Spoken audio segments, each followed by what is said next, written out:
carona nas entrevistas de campo do Corinthians e também do Vasco da Gama, lá na Arena Amazônia, lá em Manaus, 1-1. O Maxi Lopes não estava empolgado, o Wagner Love também não. Cereto, começando com você, a gente já vai de melhores momentos, vamos analisar lances, vamos falar bastante desse jogo. Vamos falar muitíssimo também de Internacional e Palmeiras, ou Palmeiras e Internacional, vitória do Palmeiras por 1-0, num jogo muito quente. Um jogo bastante quente, a gente vai contar essa história em detalhes já. Queria falar dessa história do time reserva, posso? Vamos começar por aí. Porque eu acho uma absoluta falta de respeito. Eu não sou fisiologista, não sou médico, então não tenho nada a ver com isso. Eles é que têm que responder isso aí. Eu sou jornalista e às vezes tento fazer o papel aqui de quem torce pelo futebol, de quem é torcedor de futebol. Porque é o seguinte, você colocar um time reserva para jogar é uma total falta de respeito com o Campeonato Brasileiro e uma total falta de respeito com o torcedor. Não é possível que no mês de maio os caras já estejam cansados. Não é possível. E numa semana livre, o Corinthians não joga nenhum jogo na semana toda. Vai jogar contra o Grêmio no sábado. E você bota o time todo reserva, só o Cássio e o Ralf para jogar. Quer dizer, você poderia fazer uma mescla.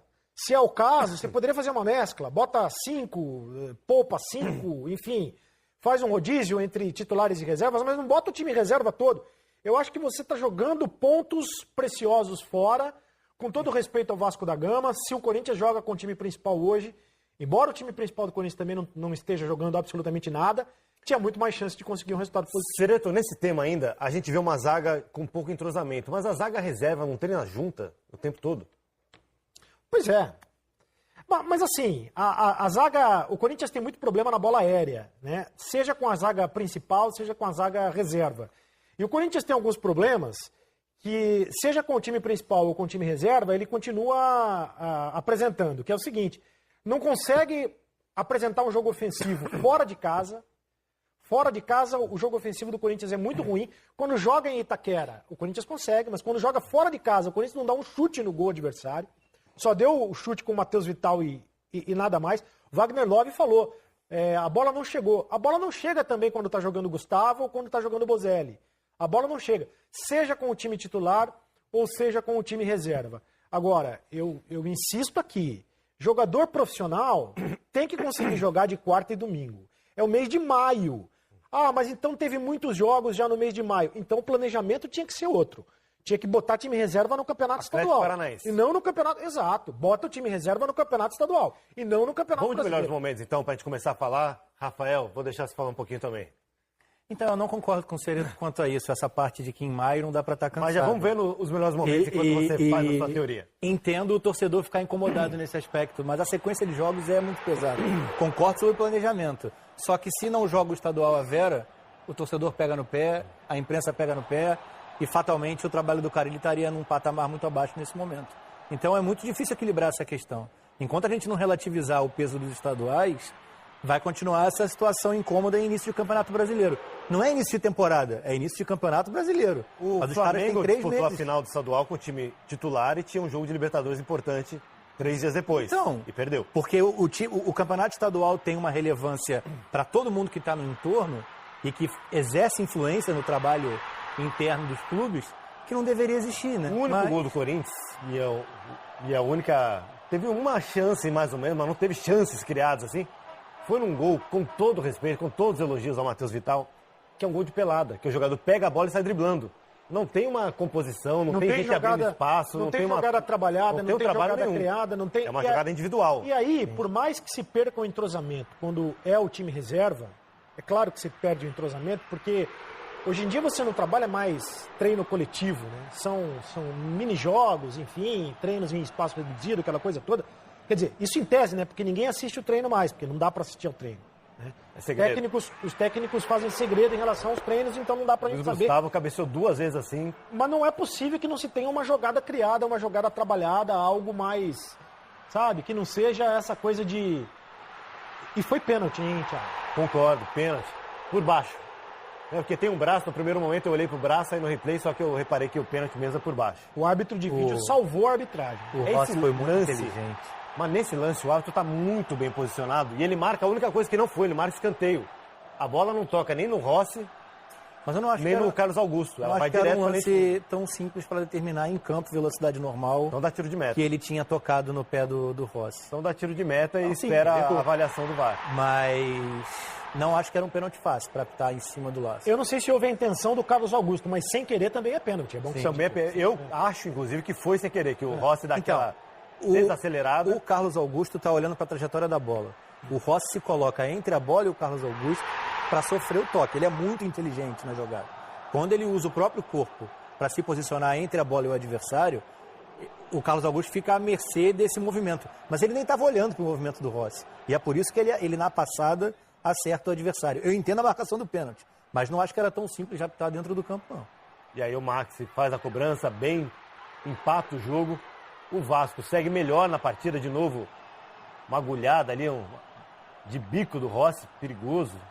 Defesa difícil do Cássio, que ainda tem que trabalhar no rebote. Agora, também é bom que se diga o seguinte, ainda falando em relação ao calendário, enquanto a gente vê a jogada do Cleison, o Cleison que entrou no segundo tempo e melhorou um pouco o time do Corinthians. O Corinthians tem esse calendário apertado, jogando inclusive Copa do Brasil e Sul-Americana nesse começo de ano, pela incompetência do ano passado. Porque se o Corinthians tivesse se classificado para a fase de grupos da Libertadores, o Corinthians não disputa a Libertadores esse ano, o Corinthians entraria na fase de oitavas de final da Copa do Brasil, entraria a partir de agora, como vai jogar contra o Flamengo já pelas oitavas de final. Mas não teria jogado os primeiros jogos. O Corinthians, me lembra aqui, jogou contra o Avenida, jogou contra o Ferroviário e teve mais uma partida contra o Ceará. Né? Jogou Já três. no jogo de ida e volta. Já no jogo de ida e volta. Então, são 2, 3, 4 jogos que o Corinthians não jogaria esse ano. Mas entendo que no campeonato... Mais os jogos com a Chape, na verdade. Mais os jogos com a As Chapecoense. 4 primeiras fases, o time abriria a mão se estivesse na Libertadores. Exatamente. Entraria nas oitavas. Então né? são 6 partidas. 6 jogos que o Corinthians não jogaria, mas que jogou por absoluta incompetência do time o ano passado, quando não conseguiu a classificação para a Libertadores. Pra gente seguir, a gente vai continuar nessa análise desse jogo. Vamos mostrar 2 lances em que o Maxi pede pênalti. Um deles vai ser troféu Alberto Roberto, segunda-feira, no Redação Sport TV. Esse é um primeiro lance, estava 0-0 ainda a partida, uma disputa com o Marlon. Nada. Ele gira e cai nada, né? Não tem nem por baixo nem por cima. Tranquilo, segue o lance. Esse é no início do segundo tempo. O Max teve problemas, teve que viajar, questões pessoais e tal, mas ele aparentemente não está na melhor forma dele. E Já melhorou muito com relação ao aí. início do ano. Olha essa simulação, ele com delay, parece o goleiro do Cuiabá. Olha lá, tem que comparar os lances. Ele pisa e depois ele simula e ainda se joga de forma exagerada. Esse é o típico cartão amarelo. O árbitro foi omisso na cara dele, não deu o pênalti acertadamente e não deu amarelo. Mais um detalhezinho aqui, Thiago. É claro que o Vasco está pensando no dinheiro, né? Nem sei quanto que o Vasco vai pegar líquido nessa história. Mas, e é bem verdade que o Vasco perdeu para o Atlético Mineiro jogando em São Januário. Mas é outra história. Jogar em casa, em São Januário, com a atmosfera da torcida, embora a torcida do Vasco tenha comparecido em bom número hoje lá em Manaus, mas jogar no Rio de Janeiro, no Alçapão de São Januário, é outra história. Sabe? O Vasco teria muito mais chances de vencer o Corinthians. Tem essa questão da grana imediata e tem que pesar o quanto que a influência da torcida faria diferença. Jogar em casa, o cansaço da viagem. Vender jogos. Só que eu não tô lá não pagando os salários, né? Todo mês. Pois é. Isso é uma sucessão de problemas de administração, de gestão, que levam as equipes a fazer isso, né? E é claro que tem um impacto esportivo, né? O que o Figueiredo está falando. Claro, tem a viagem, muito né? melhor para o Vasco. Não, e aonde você está acostumado a jogar, aonde o seu torcedor, bem ou mal, já tem... Claro que houve presença de público dos dois lados, mas muito mais um ambiente de campo neutro do que uma partida em São Januário. E isso tem um peso também. Se houvesse uma garantia de vitória jogando em casa, não há também, né? Claro mas se houvesse, aí a longo prazo tem que pesar, isso pesa. Mas a probabilidade é maior de você ganhar em casa. Ah, mas acabou de perder para o Atlético Mineiro em São Januário, mas é onde o Vasco costuma fazer o seu caldeirão. É difícil ganhar em São Januário, muito difícil, né? Acontece, mas é difícil. É difícil. Vamos ver de novo o lance do pênalti, então, para quem ficou em dúvida, a gente mostrou um dos melhores momentos. Agora o lance do pênalti que foi marcado com o auxílio do árbitro de vídeo. O árbitro de campo manda seguir. É Rodrigo... Me fugiu o nome aqui, já lembro. Ele manda o lance seguir, ele aponta inclusive para o escanteio.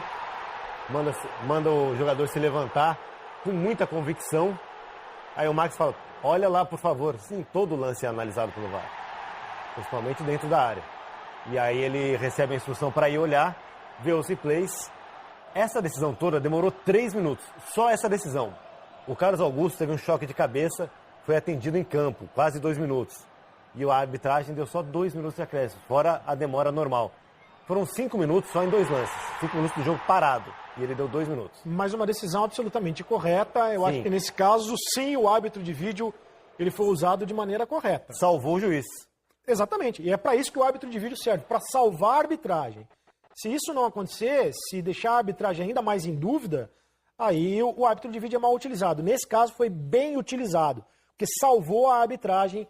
O pênalti não seria marcado de maneira equivocada, e foi marcado. Só o que poderia Rossi mudar foi no muito protocolo? Foi bem. Porque ele ganhou o pênalti. Aí você Com viu um que era- movimento, colocando a perna esquerda na direção da corrida do Carlos Augusto, ele ganhou Se o pênalti. colocou entre a bola e o Carlos Augusto. Era o Heber Roberto Lopes, experiente Heber Roberto Lopes. Como Reluzente, árbitro de vídeo, né? Árbitro de vídeo. Árbitro de vídeo. E o Rodrigo D'Alonso Ferreira, que era o árbitro de campo. Sabe o que poderia mudar no protocolo? Quando o juiz não tem convicção, ele fala, estou dando um escanteio, mas espera que eu vou analisar.